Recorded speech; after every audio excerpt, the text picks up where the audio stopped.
The man just sneezed and the next second countless scythe nanobots appeared in the air. They quickly entered the human brain and killed people invisibly. It turns out that in the distant year 2047, mankind has already broken through the technology to realize self-upgrading upgrades that can help mankind obtain superpowers, such as see-through eyes that can see through concrete walls or arms that can be used as machine guns. In this crazy world, in order to change their lives, everyone has upgraded themselves in one way or another. But the main character, Paul, is unique in that he doesn't see upgrades as a step forward for mankind, but rather as a step backward.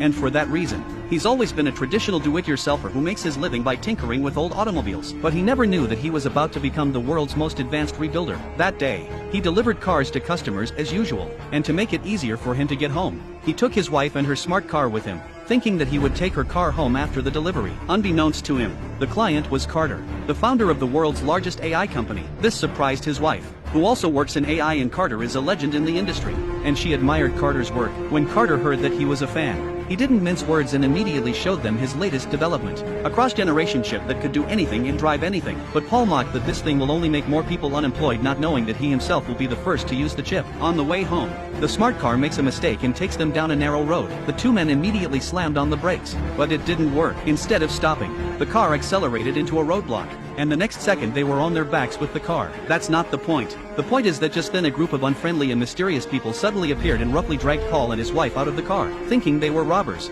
Paul said his wallet was in the car and begged them to leave his wife alone. But these men were not interested in money. They shot his wife dead and then shot Paul in the back of the head. Fortunately, Paul did not die after the rescue. He survived, but unfortunately he was quadriplegic and has been confined to a wheelchair since then, which made him despair for a while. Now the only thing that keeps him alive is to avenge his wife's death. So he went to the police accompanied by his mother to follow up on the results of the investigation, but the results were not satisfactory. The agents said they only had a list of suspects at the time. The suspects used technology to avoid facial recognition on the patrol drones, leaving them with no concrete evidence to arrest them. Paul was once again in despair. He thought he could avenge his wife's death, but now the police said there was nothing they could do. He had no choice but to give up on himself. Back at home, he kept asking the robot to inject him with tranquilizers to calm him down, but the robot detected an overdose and called an ambulance to take him to the hospital. In the midst of this despair, Carter suddenly approached him and said that he could help him and that they were now experimenting with microchip and biofusion technology and wanted Paul to volunteer for their experiments. Of course, at first, Paul refused. After all, he had been against this kind of technology all his life,